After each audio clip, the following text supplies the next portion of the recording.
마가복음 13장을 통해서 우리는 신약의 종말론이라고 하는 이러한 또 소중한 가르침들을 배워가고 있습니다.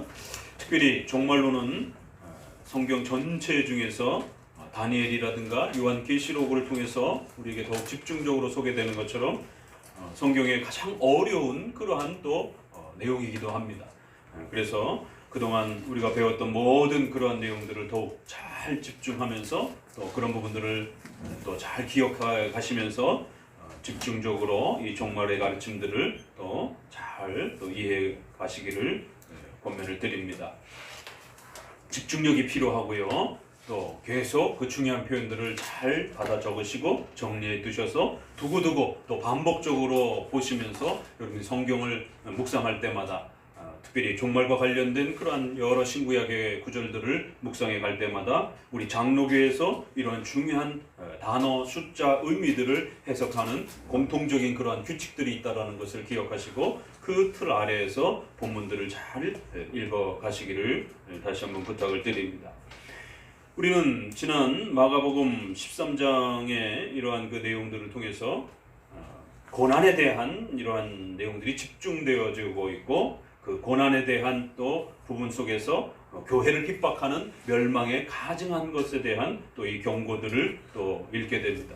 오늘은 그 고난의 이제 또 한 부분 가운데서 성도들이 교회가 처하는 그러한 고난의 아픔과 시간들을 하나님께서는 그냥 내버려 두거나 방치하지 아니하시고 반드시 하나님이 계획하신 섭리에 또 그 시간과 목적을 따라서 감해 주셔서 또 줄여주셔서 성도들이 교회가 그 어려움들을 잘 이겨내갈 수 있도록 하나님께서는 놀랍게 또 그렇게 섭리해 가실 것이다라고 하는 큰 위로를 듣습니다.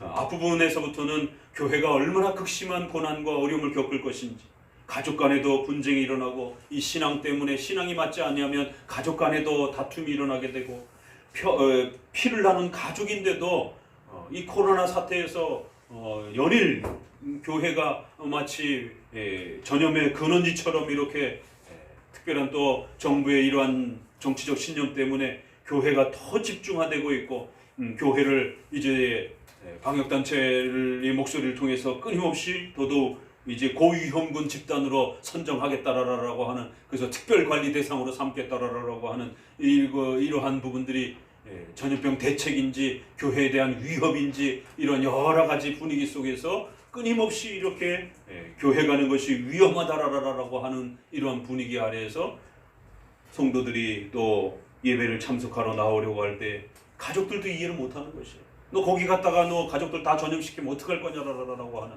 그러면서도 또 회사나 일상생활들은 또 다 하는 것입니다. 다 같이 위험한 것이지 교회라고 특별히 더 위험한 것도 아니고 또 일상 대중교통도 마찬가지고 모든 부분들이 다 같이 위험한 것이고 또 그러면서 다 같이 잘 방역을 하면 또 그 위험을 이겨낼 수 있는 것입니다.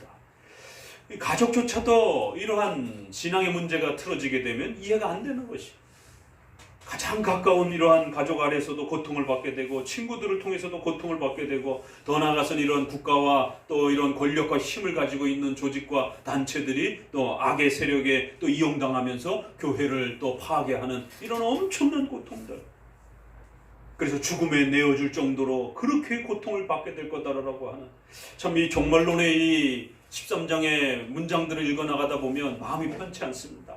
마음이 무거워지기도 하고 또 성도들이 고난받는다라고 하는, 예수님을 믿기만 하면 이런 엄청난 고통들을 감수해야 된다라고 하는 이러한 구절들을 읽어갈 때마다 정말 교회에 다니는 것이 쉽지 않다라고 하는 이러한 또 마음의 무거움들을 느낍니다.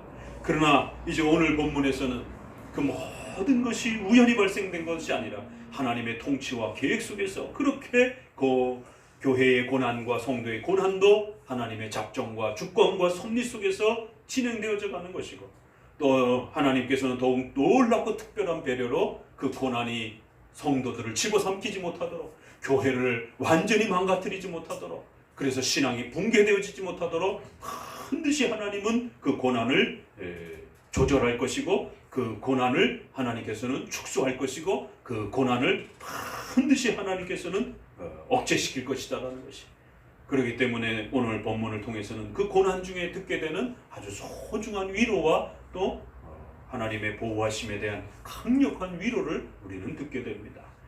자, 그러한 위로와 고난에 대한 이 감소가 구약의 다니엘서를 통해서 또 신약의 요한계시록을 통해서 하나님께서 교회의 또 성도들의 고난을 알고 계신다라는 것, 알고 계실 뿐만 아니라 하나님의 계획 속에서 진행되어 가고 있다라고 하는 것, 그리하여 또 그 고난을 반드시 성도들의 신앙의 수준에 맞춰서, 신앙이 연약한 성도들은 조금 낮은 상태에서, 또 신앙이 강한 성도들은 조금 더 강한 고난 아래에서 또 이렇게 훈련해 가시면서 반드시 그 고난을 성도들의 신앙의 연륜과 수준에 맞춰서 그렇게 조절할 것이고, 또 때로는 그 고난이 교회를 파괴하지 못하도록 반드시 막아내실 것이고, 또 조절할 것이고, 또 때에 맞춰서 그 고난을 반드시 하나님께서 제지시킬 것이다라고 하는, 성도들의 신앙의 성장과 또 교회에 도움이 되는 그 수준의 만큼만 하나님은 고난을 허락하실 것이다라고 하는 놀라운 위로를 듣게 됩니다. 이러한 위로가 구약에서는 또 어떤 방식으로, 또 신약에서는 어떤 방식으로 펼쳐지는가를 또 함께 오늘은 이 숫자를 중심으로 해서 표현되어지는 고난을 감소시켜주는, 또 고난을 조절해 주시는, 고난을 우리 성도들의 신앙의 밑거름으로 가장 적절하게 그렇게 사용해 주시는 하나님의 놀라운 그 고난을 다루어 가시는 섭리의 위대함과, 또 우리 성도들을 그 고난으로부터 보호해 주시는 하나님의 도움의 그 놀라운 신비로움들을 함께 배워가도록 하겠습니다. 결론은 간단한데, 고난을 이렇게 조절해 주시고, 고난이 자기 멋대로 막 돌아다니지 않도록, 고난이 막 성도들을 집어삼키지 못하도록 고난이라고 하는 이 아픔을 철저하게 하나님의 장중에서, 하나님의 주권 아래에서 그렇게 컨트롤해 가실 것이다라는 것이에요.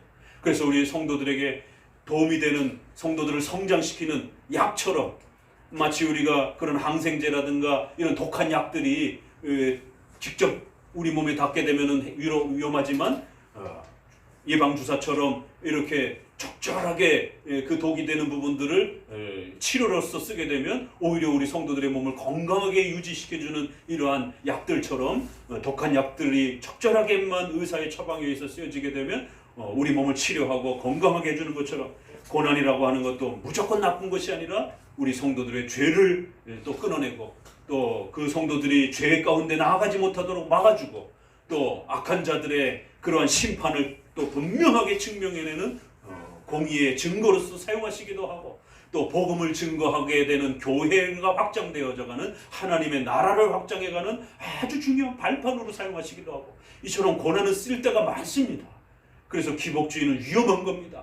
고난을 무조건 싫어하고, 성도들은 절대로 고난 앞에 놓여져서는 안 되고, 고난이 닥쳐도 전부 다 피해가야 되고, 이건 올바른 신앙이 아닙니다. 하나님의 목적과 뜻에 맞춰서 가장 좋은 의사가 독한 약을 우리 성도들의 몸에 잘 치료하듯이, 고난은 하나님의 장중에서 우리 성도들을 키워내는, 교회를 확장해 나가는, 악인들을 심판하는 아주 소중한 그런 쓰임새가 있는 것입니다. 그렇기 때문에 고난 앞에 절대로 두려워하지 마시고 낙심하지 마시고 힘을 내시라는 것이에요. 오늘날 코로나의 이러한 전염병에 창궐한 또 이러한 또 위험한 때에 우리 교회와 성도들에게 정말 절실히 필요한 그런 말씀이기도 한 것입니다. 코로나가 점점 이렇게 몇 달씩 반년 가까이 이렇게 길어지고 그러다 보니까 서구도 그렇고 우리나라도 그렇고 우울증 환자들이 지금 급증하고 있다라고 그래요. 바깥을 못 나가고 그러니까 벌써 햇볕을 못 쬐고 막 이런 여러 가지 신체적인 문제들, 운동을 못 하니까 또 이런 노인들, 어른들, 또 이렇게 아이들 같은 경우도 상당히, 또 어른들 같은 경우 더더욱 병세가 심해지게 되고, 또 이러한 우울증이나 정신적 그러한 또 이런 부분들이 굉장히 또 극대화되고 있다라고 말합니다. 이처럼 인간이 얼마나 연약한 존재인지, 그럴 때에 이러한 말씀들을 통해서 우리 기독교인들은 이러한 전염병의 위험 아래에서도 건강하게 올바른 세계관을 가지고 있을 때 대처하는 자세와 힘이 달라지는 것입니다. 그렇기 때문에 이러한 코로나의 또 위험 속에서도 이러한 고난의 위기와 어려움들을 하나님이 조절하실 것이다라는 것, 억제하실 것이다라는 것, 또 필요한 만큼만 쓰실 것이다라는 것, 또 강력하게 악의 세력들이 침범하지 못하도록 그렇게 방어하실 것이다라고 하는 놀라운 하나님의 위로를 또 잘 마음에 새겨두시기를 바랍니다. 분명히 예수님께서는 앞서서 멸망에 가증한 것이라고 하는 것을 소개하면서 그러한 가증한 것이 곧 예루살렘을 파괴하고 쑥대밭으로 만들면서 결국 유대인들의 그 포악한 불신앙들을 책망할 것이다라고 경고하셨습니다. 이러한 경고들은 구약의 다니엘서를 통해서 왔고요. 그런 구약의 다니엘서와 선지서들은 잘 읽어내셔야 되는데 그 선지서는 예언적인 그러한 내용을 담고 있기 때문에 더더욱 주의해야 된다고 말씀을 드렸습니다. 모세오경처럼 율법의 조항들을 가르칠 때는 문자적으로 충실하게 읽으면 됩니다. 시가서라든가 이런 시적인 표현들은 비유와 상징들이 많기 때문에 시적인 그러한 문학적인 그러한 도구들을 사용해서 잘 읽어내셔야 됩니다. 선지서들은 어떻게 읽어내야 됩니까? 그 예언을 문자 그대로 읽으시면 안 됩니다. 또 시처럼 너무 지나치게 비유와 상징으로 읽어도 안 되는 것이에요. 선지서들은 예언의 구조를 담고 있기 때문에 그 시대를 살고 있는 백성들에게 700년 전, BC 700년 전, 800년 전에 살고 있었던 성도들에게 곧 바벨론 포로가 닥칠 것이다라고 하는 너희들의 그 죄와 불신앙의 나태함의 그 죄 때문에 하나님 앞에 벌을 받을 것이다라고 하는 포로의 경고들을 하고 있는 것이, 그래서 그 당대의 백성들에게 신앙의 이러한 나태함과 게으름에 대해서 또 악한 세력들이 교회를 파괴하는 것에 대해서 엄중히 경고합니다. 그래서 가까운 1차 역사적 예언이 담겨 있습니다. 그리고 그 예언은 좀 더 신앙의 본질인 구약이나 신약이나 온전히 예수 그리스도의 희생과 예수님의 복종을 통해서 그 의로움을 우리가 얻는 것입니다. 그래서 예수님이 오시는 것, 예수님이 십자가에 돌아가시는 것, 여기에 예수님의 초림에 맞춰져 있다는 것이죠. 그래서 두 번째 예언은 예수님의 초림을 통해서 십자가가 완성이 되어지는 이 내용이 또 중요한 내용으로 구약에는 예언적으로 담겨 있습니다. 그래서 구약의 선지서를 읽을 때는 예수님의 초림을 잘 읽어내실 수 있어야 됩니다.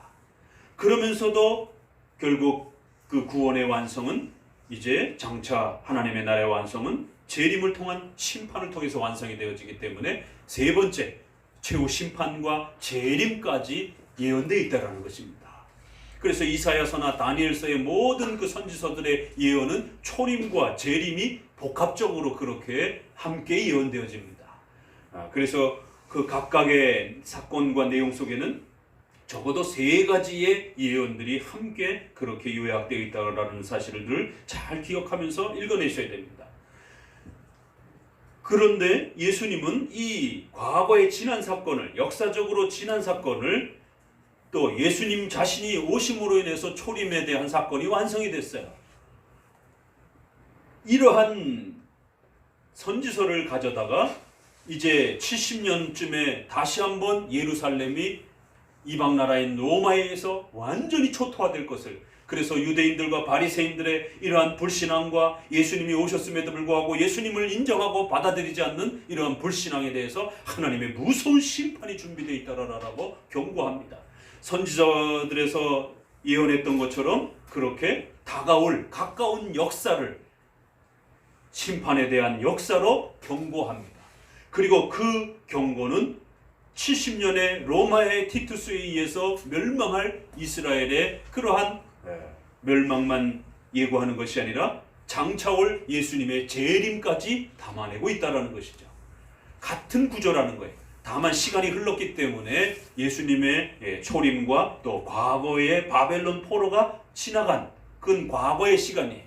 과거의 시간이지만 하나님께서 이렇게 역사 전체를 지배하고 계시고 지금도 여전히 같은 방식으로 그렇게 개인과 성도들을 지배하고 계시다라고 하는 것을 여전히 가르치는 것입니다. 그러나 지금은 이제 또 다시 다가올 새로운 또 역사를 경고하면서 로마의 지배와 그 예루살렘의 멸망을 구약에서 가까운 바벨론의 역사를 사용했던 것처럼 예수님도 이제 70년 내 로마의 장군과 황제에 의해서 예루살렘이 멸망할 이 부분을 구약처럼 그대로 그렇게 가까운 역사에 일어날 하나님의 무서운 심판으로 또 예언적으로 사용하십니다. 그래서 예수님이 경고하신 것처럼 이스라엘은 로마의 티투스에 의해서 69년에 침략이 일어났고 결국 70년 AD 70년에 예루살렘이 완전히 멸망하게 됩니다. 그리고 그 모든 성전의 물건들이 다 빼앗기게 됩니다. 재미난 것은 우리에게 슬픈 일이지만 로마에 있어서는 기쁜 일이고 재미난 일이죠. 훌륭한 일이죠.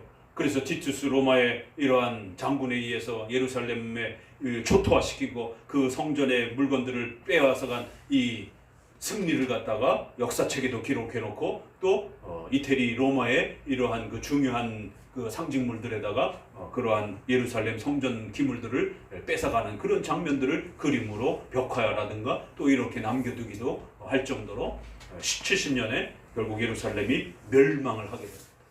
그리고 지금까지 예루살렘은 멸망 상태로 있었던 것입니다. 그리고 1945년에 2차 세계대전에 일본이 망하고 독일이 망하면서 우리나라도 해방을 하게 된 것입니다.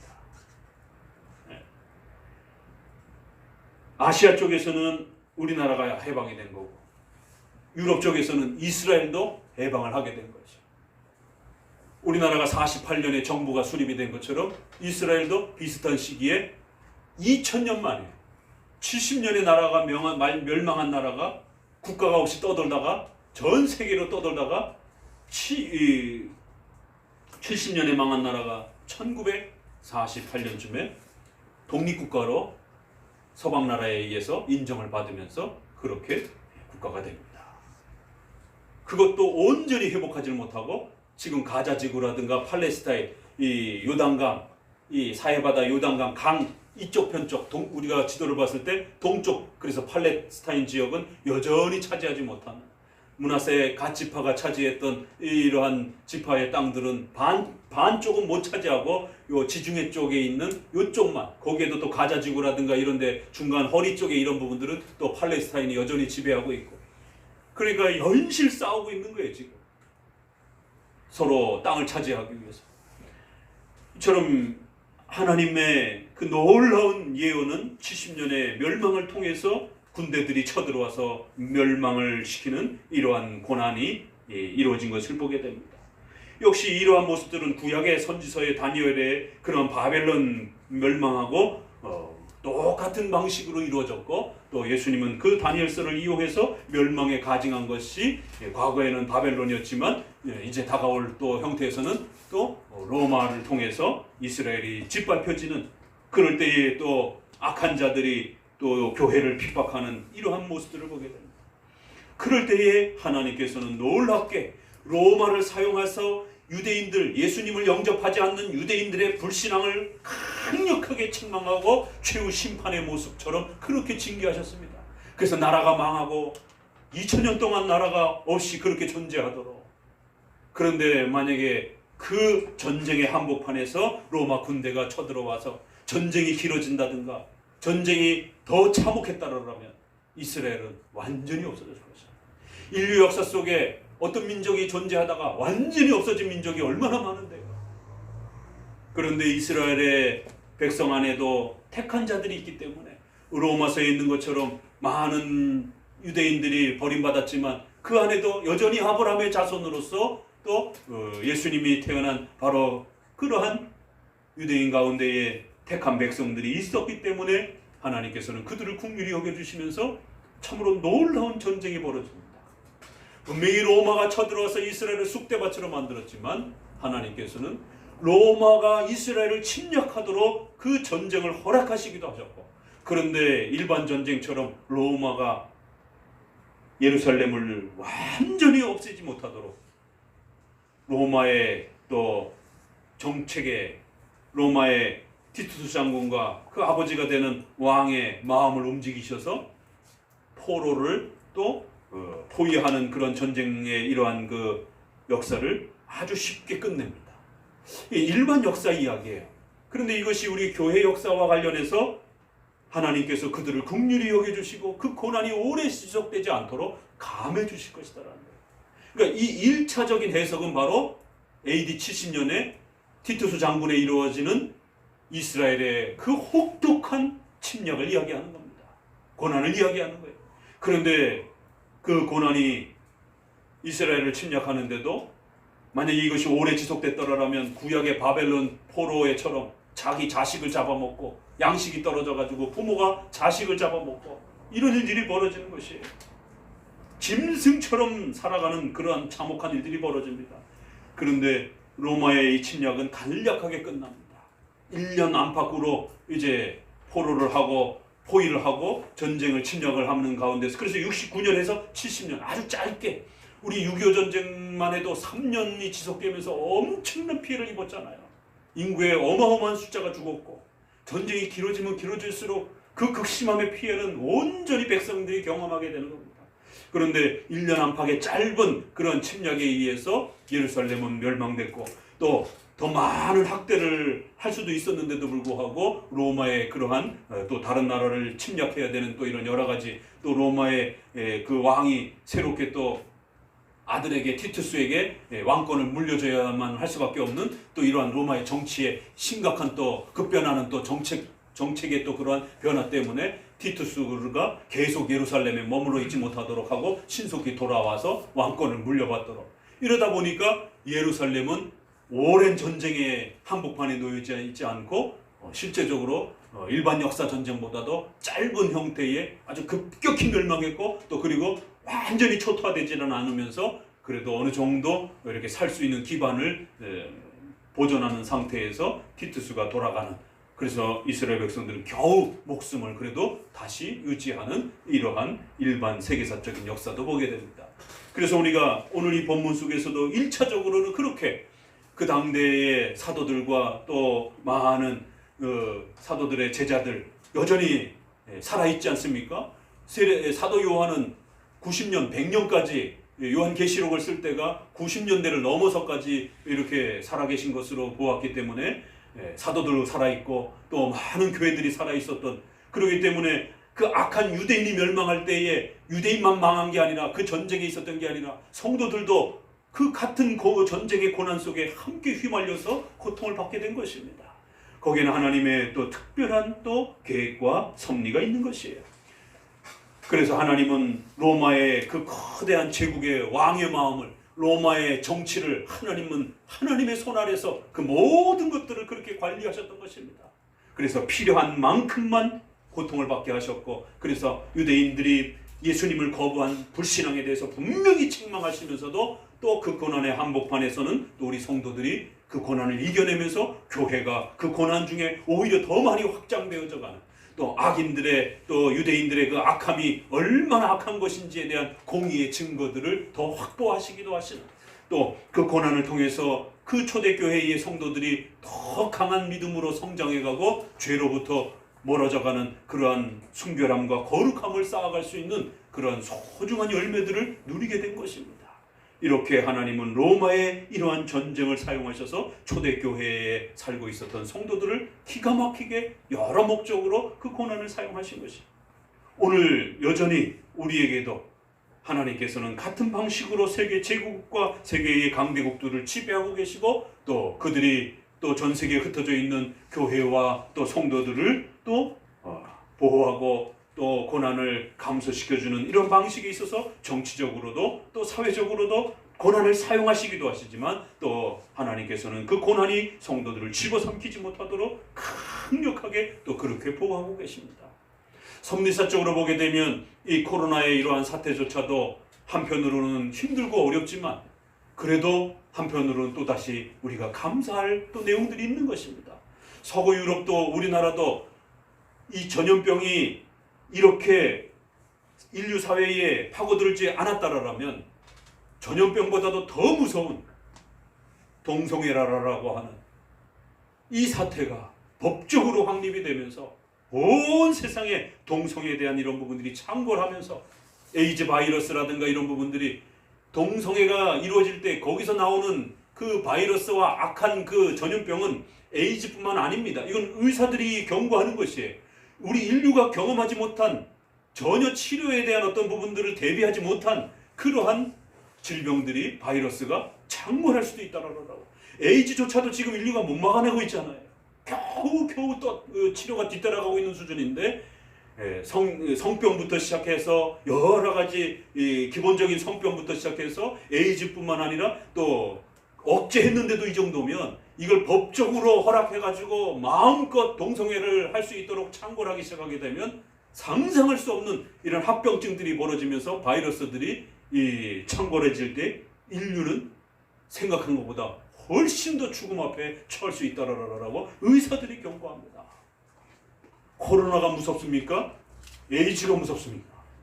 이런 일들이 벌어질 수 있는 것이, 그런 차원에서 보게 되면 코로나라고 하는 것은 그래도 어느 정도 대비할 수 있는, 또 치료의 이런 부분 약들을 계속해서 확장해가고 또 발전시켜갈 수 있는 그런 또 부분으로 본다라면 어느 게 둘 다 우리에겐 힘들고 어려운 것이지만 그래도 예방주사처럼 어느 게 더 우리 인류에게 있어서 도움이 될 수 있는가? 우리는 기독교인은 얼마든지 섭리사적으로 신앙적 관점에서 들여다볼 수 있다는 것이죠. 또 더 나가서 서구 사회들이 자꾸 신마르크스주의에 의해서 교회를 핍박하면서 신앙의 이런 전도의 이런 부분들을 차별이라고 하면서 종교 차별이라고 하면서 교회가 전도하지 못하도록, 이렇게 예배드리지 못하도록, 이러한 중세시대의 이런 모습처럼 오늘 우리 시대에 또다시 교회가 마음껏 자유롭게 예배드리는 것을 핍박하는 차별금지법이라고 하는 것이 서구 사회와 우리나라에 폭발적으로 지금 일어나려고 하는 그 시점에 있습니다. 올해의 차별금지법이 통과될 거라고 다들 예상하고 있습니다. 왜요? 진보정부의 이런 세계관과 신념 때문에, 거기에 또 협력한 수많은 어리석은 기독교인들 때문에 교회가 전도하지 못하도록 강력하게 억제하는, 종교의 자유를 억제하는 이런 법이 곧 우리도 통과 직전에 놓여져 있는 것입니다. 이러한 악행들이 코로나의 전염병 때문에 억제가 되어지는, 활동과 모든 이런 일상생활들이 규제가 되어지면서 억제가 되어지는, 우리가 생각하지 못한 다가오는 고난과 아픔이었지만 또 우리가 생각하지 못한 놀라운 또 하나님의 보호하심과 더 큰 악이, 더 큰 질병이 발생되지 못하도록 막으시는 하나님의 깊은 손길들이 또 있는 것입니다. 자, 우리 다니엘서로 이제 들어가 봅시다. 이런 하나님의 놀라운 섭리적 인도하심들을 어떤 방식으로 구약은 가르쳐 왔는가? 먼저 다니엘서 7장을 먼저 봅니다.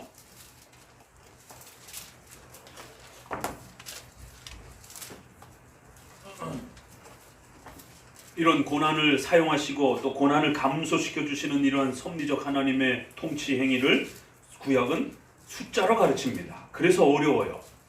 이걸 숫자로 기가 막히게 표현하기 때문에 이 숫자를 잘못 해석하게 되면, 특별히 우리가 세대주의자들이 늘 문제가 되었던 것처럼 오늘 마태복음의 본문도 여러 가지 재난, 질병, 기근, 이러한 자연재해의 징조가 나타나고, 그러면서 어떤 일이 벌어진다고요? 멸망에 가증한 이러한 적그리스도가 등장을 하는, 그러면서 그 환란이 극심해지는 7년 대환란이 주어진다라는 거예요.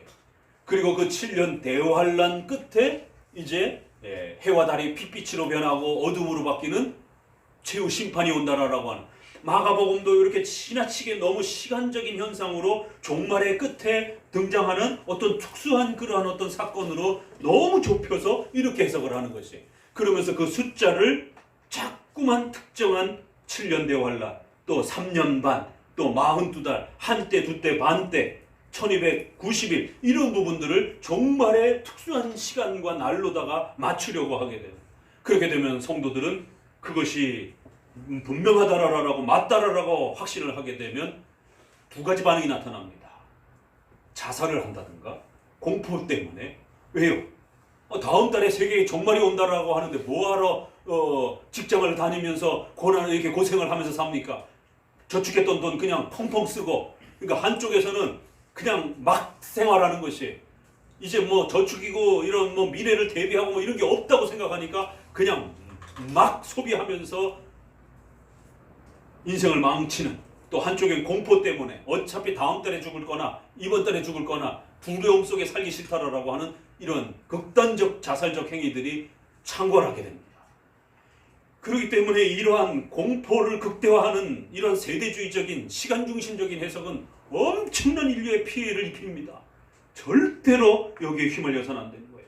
전염병과 같은 이러한 특수한 또 이러한 공포와 어려움들이 인류 가운데 다가오게 되면 일제시대라든가 6.25 때라든가 이럴 때의 세대주의자들이 훨씬 창궐했습니다. 인류 역사 속에서도 1차 세계대전, 2차 세계대전 속에서도 세계가 곧 멸망할 것처럼 이러면서 또 이단들이 창궐하는 겁니다. 그래서 절대로 세대주의적으로 해석해서는 안 되고 기본적인 종말론의 가르침을 여러 번 반복하면서 그 깊이를 더해가는 우리의 점층적인 반복, 점층적인 병행적인 이러한 가르침의 형태로 잘 해석해 가셔야 됩니다. 숫자도 역시 마찬가지로 이 숫자를 지나치게 그렇게 대입하는 것이 아니라 중요한 교리의 가르침을 숫자로 전환해서 그 숫자가 기억하기도 쉽잖아요. 또 그 숫자는 훨씬 더 편안하게 와닿고 이러다 보니까 우리나라도 그렇고 서구도 그렇고 얼마든지 숫자를 가지고 의미로 사용하는 이러한 그런 문화적 표현들이 굉장히 많습니다. 우리는 어떤 문화가 있습니까? 우리 안에도 숫자를 가지고 이렇게 또 좋은 일과 나쁜 일을 구별합니다. 예전에도 말씀드린 것처럼 여러분 이게 엘리베이터 타고 올라오실 때 사자가 없잖아요. 대부분의 건물에 사자가 없습니다. 한국 사람들은 사자를 굉장히 싫어합니다. 죽을 사자의 한문의 사자 발음이 알파벳 그 숫자 아라비아 숫자의 이러한 사자 발음하고 똑같다 보니까 사자가 죽음을 암시하는 것처럼 느껴져 가지고 어떤 건물도 아주 예외는 있지만 대부분은 다 F자로 쓴다든가 숫자 4를 기록하지 않아요. 아니 도대체 숫자 4가 뭐길래 사람들에게 그렇게 공포를 자아내냐 말이에요. 그런데도 어쩔 수 없이 엘리베이터에는 사자를 쓰지 않습니다. 이게 우리 문화예요. 그건 아무것도 아닌데도 사람들은 거기에 공포와 두려움을 느끼고 있단 말입니다. 그래서 함부로 거기에 사자를 기록하지 못하는 우리 문화에도 이렇게 두려움을 느끼는 숫자들 또 우리 문화는 구자를 굉장히 두려워합니다. 무당과 이러한 그 샤머니즘을 통해서 한국 사람들은 이 구자에 구수에 죽는다라고 하는 이런 이야기들을 많이 들어와가지고 잘 살다가도 9수에 죽는다라고 하는 19살, 29살, 39살, 49살 이렇게 구수에 죽는다라고 하는 이 무당들의 많은 이 옛적 사모니즘들이 있어서 실제로 또 구자에 죽은 사람들이 주변에 많다라고 생각을 하는 거예요. 왜 구자에만 9살에만 죽은 사람들이 많겠어요? 보통 평균적인 것이죠. 그러나 예언을 그렇게 해놓고 마을 주변에 구자에 죽은 사람이 조금 한 사람이라도 더 많으면 진짜 구수에 죽는다라고 이렇게 인간은 종교적인 샤머니즘에 빠지게 돼 있습니다. 그래서 한국 사람들은 구수에 죽는다라고 하는 이런 샤머니즘 문화가 있어가지고 구에 대한 부분들도 굉장히 두려움을 느낍니다. 그래서 또 한국 사람들은 짝수도 싫어합니다. 홀수를 좋아해요. 여러분이 축의금을 할 때에 이 상식입니다. 예전에는 10,000원, 그 다음에 20,000원 하지 않습니다. 20,000원 하면 욕먹습니다. 하고도 욕을 먹어요. 30,000원을 하셔야 되는 거예요. 30,000원을 하던 것이 엊그제 같은데 50,000원으로 벌써 50,000원권이 나오면서 이렇게 축의금을 벌써 띄었어요. 50,000원, 40,000원 하지 않습니다. 40,000원 했다가는 전화 받아갖고 욕을 할 수도 있고 대놓고 욕을 할 수도 있고 40,000원 했다가 몰상식하다라고 30,000원을 하다가 50,000원으로 넘어갑니다. 50,000원 다음에는 60,000원. 우리도 서양 문화를 이제 받다 보니까 서양 사람들은 6자를 무지하게 싫어합니다. 60,000원을 하지 아니하고 70,000원으로 넘어갑니다. 짝수 축의금 하지 않습니다. 이건 상식이에요. 이건 법칙은 아니지만 우리 문화기 때문에 어쩔 수가 없는 거예요. 짝수로 축의금을 했다가 욕을 아주 몰상식하고 무식한 사람이라고 욕을 먹습니다. 70,000원으로 헌금을 하고 헌금이 아니라 헌금은 자유롭게 해도 괜찮아요.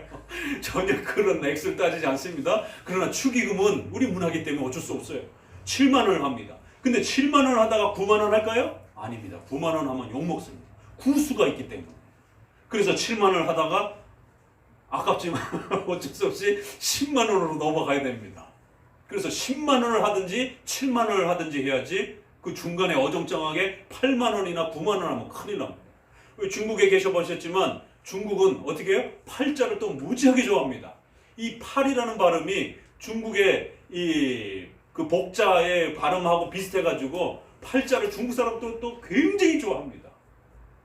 그래갖고 올림픽이라든가 이런 거를 할 때 8일 저녁 8시 8분 그거 아셔요? 베이징 올림픽을 할 때 그 정도로 중국 사람들은 팔자를 좋아합니다.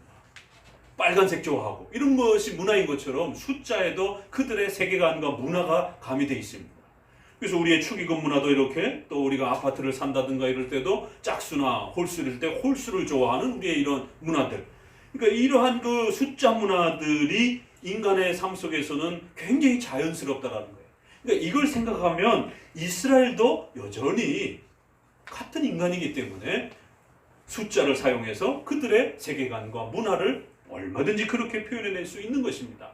이거를 숫자를 너무 문자 그대로 고정화된 숫자로 우리가 그렇게 잘 사용하지 않는 것처럼 특별한 의미 부여를 해서 이렇게 사용하는 많은 문화들이 있는 것처럼 이스라엘도 그러한 숫자를 가지고 하나님의 다스림과 또 하나님의 또 이런 놀라운 구원의 역사들을 숫자로 또 그렇게 표현해내기도 하는 것입니다. 요 문화적 특성과 이런 내용을 잘만 이해하면 이 숫자 해석은 오히려 굉장히 쉽습니다.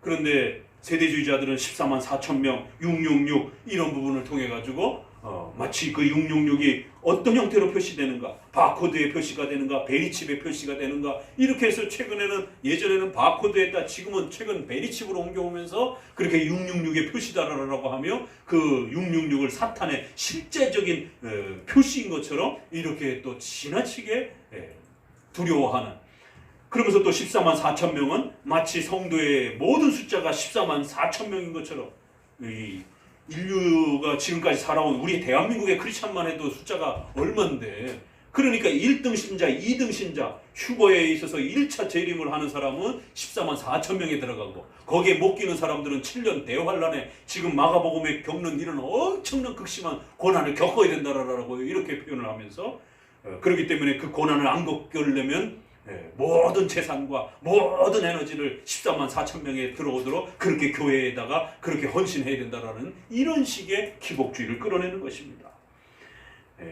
절대로 그렇게 숫자를 지나치게 문자적으로 끌고 가지 마시고 이런 문화적인 그러한 의미를 반영하는 이러한 인간의 문화적 특성을 잘 이해하면 되는 것이에요. 자, 7장을 읽어보시게 되면 로마에 대해서 네 번째 짐승, 네 가지 짐승이 있었다 그랬죠. 인류 제국의 역사를 하나님의 주권적 섭리 역사를 네 제국을 통해서 상징적으로 예언했어요.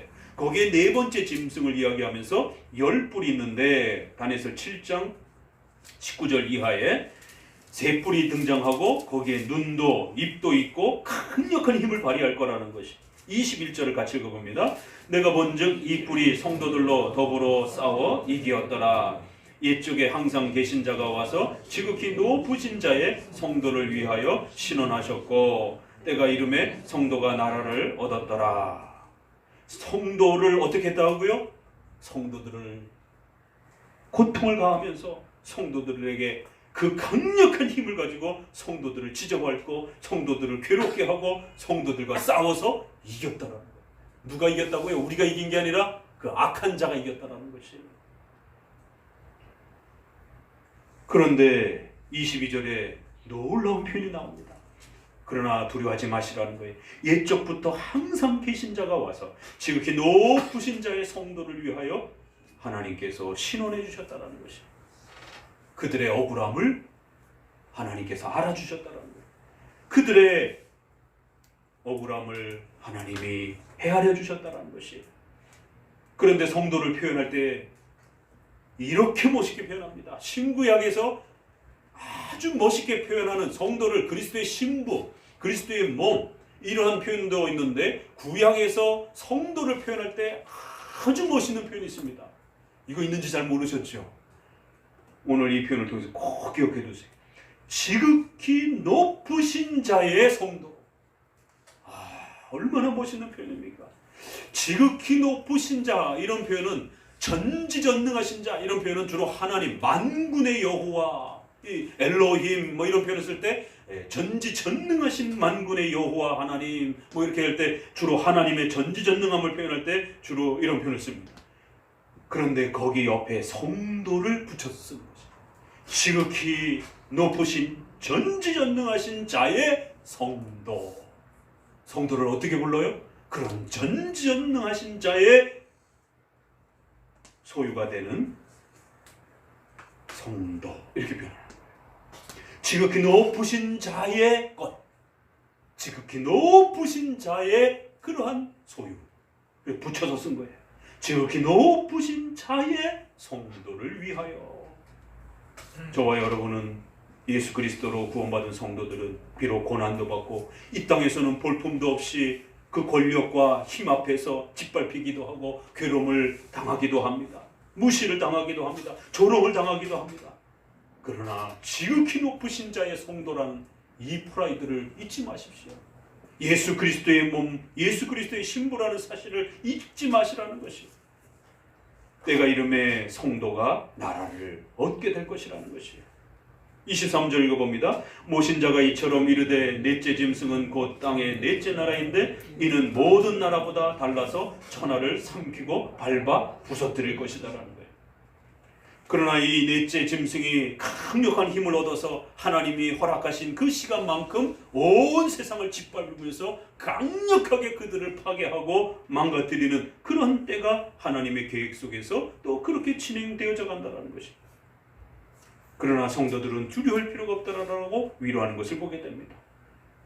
이처럼 넷째 로마 나라에 의해서 온 세계가 짓밟히는 이 부분이 또 예수님께로 넘어오면서 예수님도 역시 장차 70년쯤에 예수님이 지금 말씀하시는 때는 언제예요? 30년, AD 30년 정도란 말이에요.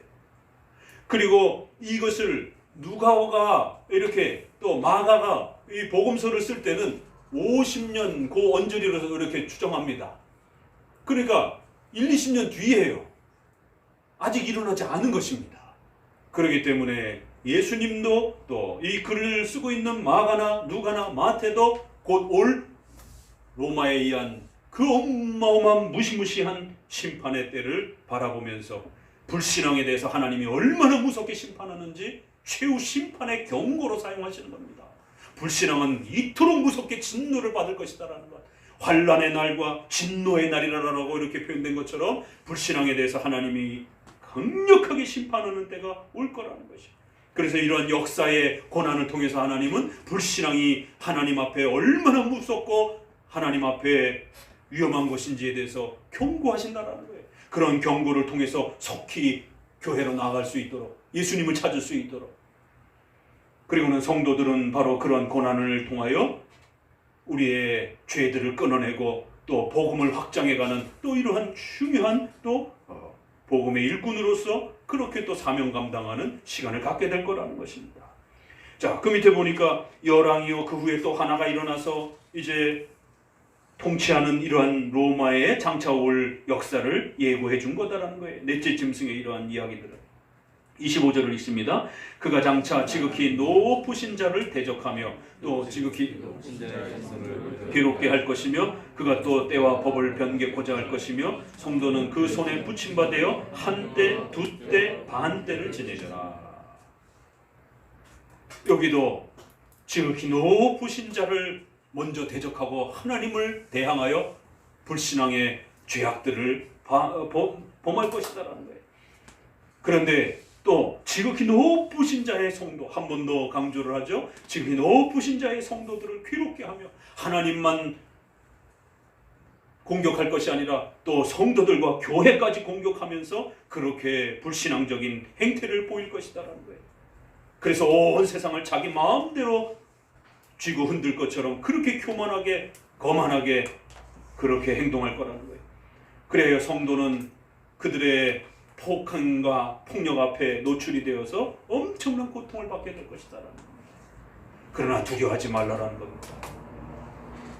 이 모든 전쟁과 환난과 고난의 시기가 하나님의 주권에 의해서 그들의 손에 맡겨진 것이지 절대로 그들이 저절로 자기들이 무소불위의 힘을 갖고 있는 게 아니라는 거예요. 하나님이 그들에게 맡겨준 거라는 거예요.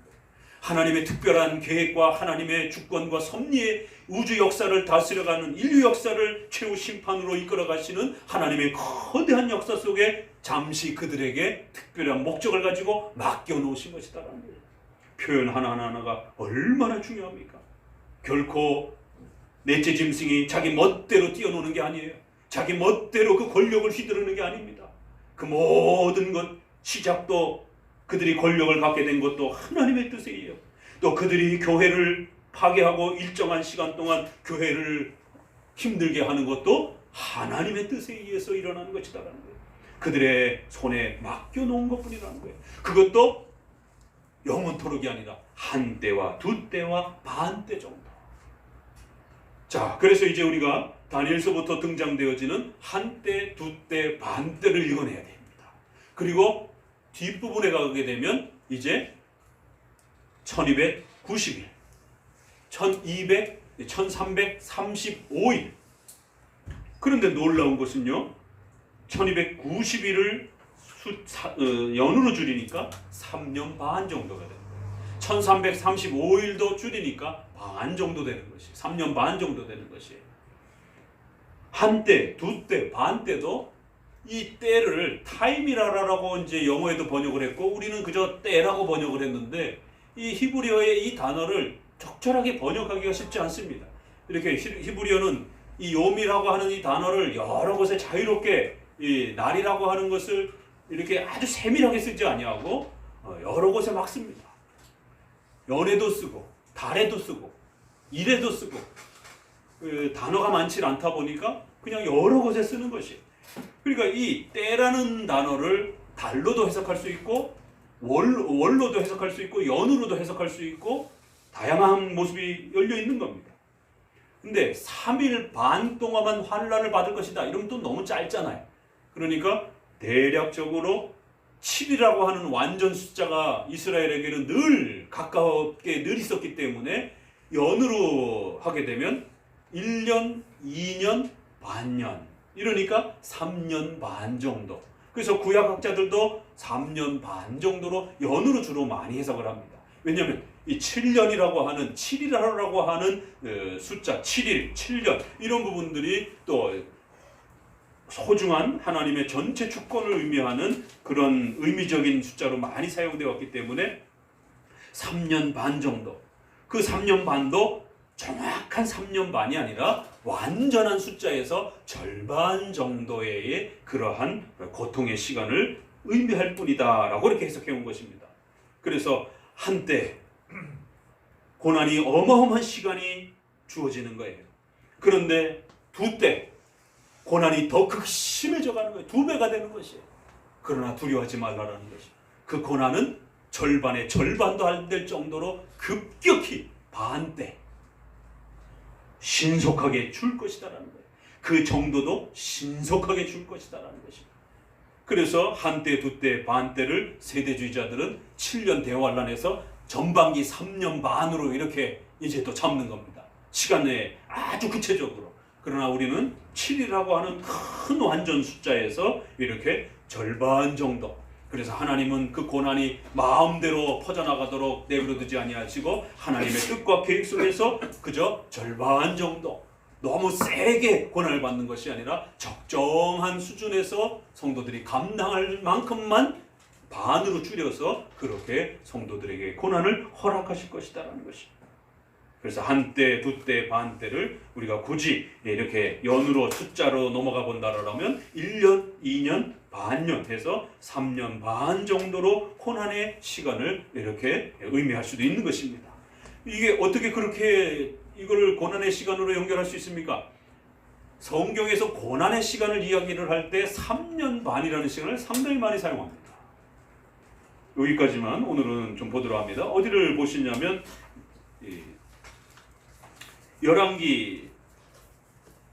열왕기보다는 신약으로 넘어가 봅시다. 이 열왕기 사건을 엘리야 사건을 신약에서 어떻게 표현하냐면 야고보서 5장 17절을 읽어봅시다. 야고보서 5장 17절. 누가복음에도 보면은 4장 25절에 엘리야 시대의 하늘이 새해 6달을 닫히어 온 땅에 큰 흉년이 들었다 이렇게 표현을 합니다. 야고보서 5장 17절 읽어봅니다.